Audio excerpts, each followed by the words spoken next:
I'm John Ressler. I'm at the Marc School of Woodworking, and I teach the stringed instrument classes here at the school, where we actually build stringed instruments from scratch.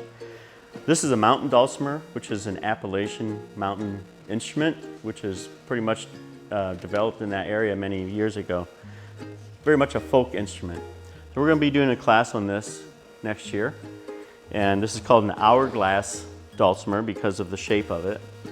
This has some unique features to it. One is the inlay is actually part of a walnut. It's actually a Japanese walnut called a heart nut that is inlaid into the top instead of a traditional hole or a heart that might be in there. One of the unique features of this is that the sides are actually made of out of a yardstick, as well as the fingerboard here. And during COVID, Marc had bought thousands of yardsticks to hand out to students. And during that year, there were not a lot of students here because of COVID. And so he had all these yardsticks, didn't know what to do with them, so he hands me yardsticks. And then a couple hours later, did I give you a yardstick? I go, yeah. He goes, well, here, have another one. So I ended up with a whole handful of yardsticks.